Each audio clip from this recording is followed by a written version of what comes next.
Don't stop talking about Chappell, Roan. Let's take a look at fan culture. Hi, I'm Sue. I'm an actress. I used to do social media, and I've worked with a lot of high-profile idols, celebrities, singers, social media people. And I've been waiting for someone to talk about this. First, if you don't know what the heck I'm talking about, Chappell Roan recently rose to fame after 10 years of being a singer, and she spoke up about the sudden super fan culture or crazy fans. She talked about it in a couple of interviews and then 2 TikToks and then on Instagram. I think her Instagram was the most succinct, so I'll read bits of it for you guys. For the past 10 years, I've been going nonstop to build my project, and it came to a point I need to draw lines and set boundaries. Women don't owe you shit. I love music and arts and honoring my inner child. I do not accept harassment of any kind. Damn, girl, you don't want to be harassed? That's such a low bar. When I'm on stage performing, I'm in drag, at work events, doing press, I am at work. Other circumstances, I'm not. Some celebrities hire people to buy groceries for them. Why can't she hire people to hang out with her family and friends for her? That's not that big of an ask. Celebrities nowadays, so spoiled. And I mean, there's been some discourse around this, but that's not what I'm talking about. I think the general consensus by normal people is she deserves personal space, fan culture is crazy, and she's not asking for much at all, and people are being ridiculous in her comments. But that's not where the conversation should end. That is the bare minimum. Let's talk about personas. The performer behind Chappell actually did a really helpful thing. She labeled her character separate from herself, making her life and our life easier. Chappell Roan is my drag project, and I think that's also helped personally to separate it as a job.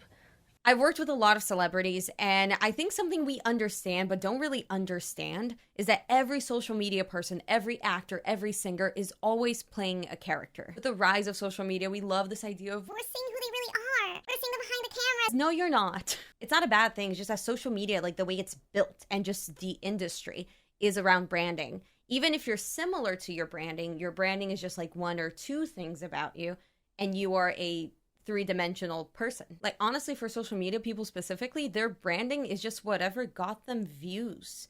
So the same way that like your boss doesn't really know who you are outside of work, you don't know celebrities outside of what they are performing. Obviously, because of NDAs, I can't say names, but let me tell you, from my experience working with a range of people, the people who are more edgy, like not people who are pieces of shit online, but people who are like, have more sarcastic humor or whatever, they usually are really, really nice people. I've worked with creators, and sometimes they'll use their managers or like an interviewer as the butt of the joke, because it's like what their character would do. But they'll check in before and after, make sure everyone's okay with that being posted, that being aired. She's hilarious. She's my favorite comedian. Other than you. It's not like the sense of humor isn't their true sense of humor. Oftentimes, if they make edgy jokes, they do find those jokes funny. But they're also aware that, like, as a person, you have to be careful, you have to know the time and space to make those jokes, and they're really good people. Even if their character may seem a little selfish, a little self-centered, that's not who they are. And look, just from personal experience, I've honestly yet to meet, like, a wholesome chonker creator who is nice at all. Obviously, that's my personal experience. You might meet very sweet creators that are super sweet IRL. I know those exist. Well, that's all to say that your character can be similar to you, or very different, and no one is gonna know unless they know you personally. I know Chappell said that in interviews, she's often being herself, not the character, but even in interviews, bro, they are performing. And I think we all kind of know that, but it's hard for that to sink in. A really good example is the K-pop industry. We know that the arts industry is now just an extension of marketing.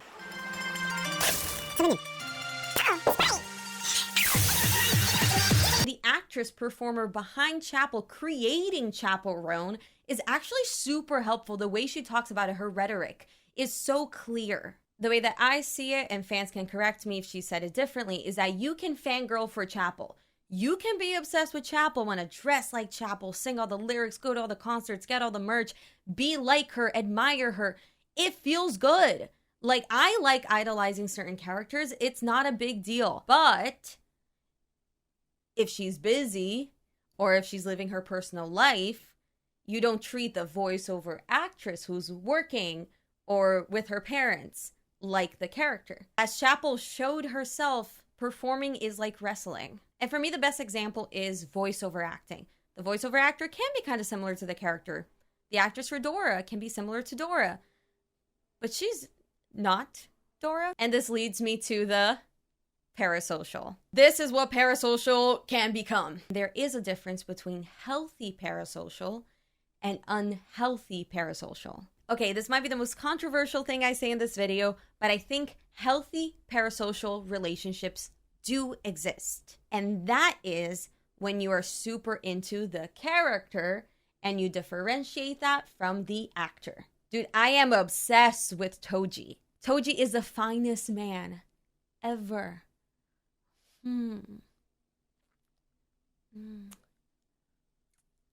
But I don't even know who the hell his voiceover actor is. Am I a bad fan? Like, there is a healthy level to fangirl. You see that a lot sometimes with the idol or VTubing communities, where people say, do what you want in your private time.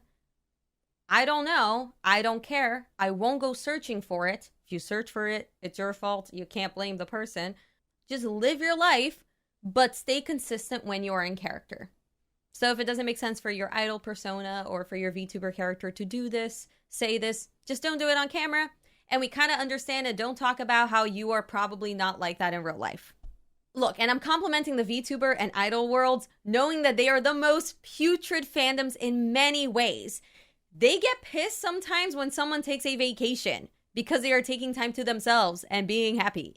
But at the same time, I think there is value, and there are a lot of very normal people in those fandoms who have learned to differentiate between who they are a fan of and who the performer behind that character is. Okay, there's been a bit of this discussion already around guessing what songs are about and things like the Jelena situation never ending and terrorizing these people forever. Look, people like gossiping, people get curious, and that is relatively natural. I'm not going to shame that. But there is a way to go about that. I'm sure you guys might have many suggestions, so feel free to respond, reply, DM me, anything. I think a way to work around that is asking for more interviews, more Q&As, whether it's through Instagram stories or just like a TikTok live, asking for more designated moments for interaction, and then leaving them the fuck alone when they're not doing those. I thought we had all agreed that paparazzi culture was the death of the world. I don't know why we're still engaging with it. And with the AIs on Facebook, now you have these parody horrible posts. I think there is a natural impulse to know more about people, a natural curiosity. What you don't know, the less you know, the more you want to know.